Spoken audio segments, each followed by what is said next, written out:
In your opinion, it is valid for the press to scrutinize and for the public to know the background of the politicians? Oh, I mean, if it's important to people, you know, they look everything. I think they've written everything about me, so yeah. And I'm asking you this question because Univision found out that a brother-in-law of Senator Marco Rubio was sentenced to prison for drug trafficking in the past. Do you think that the public has the right to know what happened? Oh, you know, I hate to focus on hypotheticals. I know in my case, you know, they've called my mom worked on my campaign. I mean, she ran ads, and my wife worked on my campaign with me. My daughters worked on my campaign.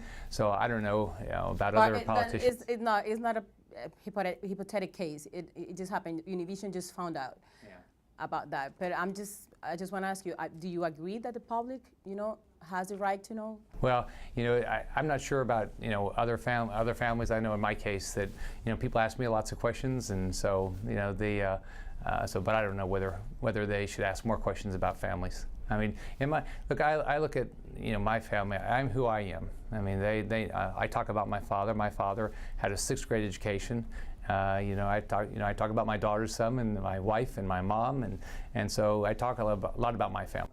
If something happened or they discovered something about your brother-in-law, this is a hypothetical case. Would you resign?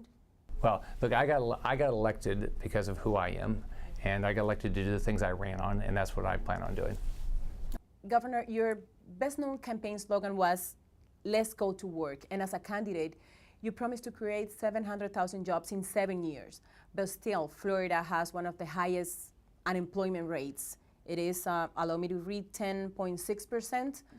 What are your plans to turn the situation around? So when I came into office, unemployment was 12%, and it's dropped every month for the first 5 months. The rest of the country, all 49 other states, generated 26,000 jobs. So we're on the right track, but like you said, the negative is we still have 900,000 people out of work.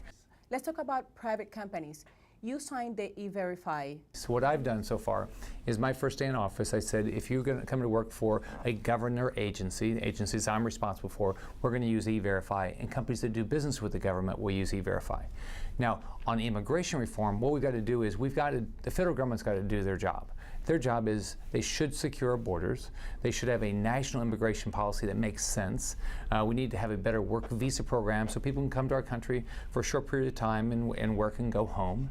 And finally, if somebody's violating our laws, I mean, we ought to be able to ask them if they're legal or not. But we can't have any, you know, racial profiling, anything like that. Okay, great, Governor. All right. Thank you so much. Thanks. Thank you very much. Bye-bye.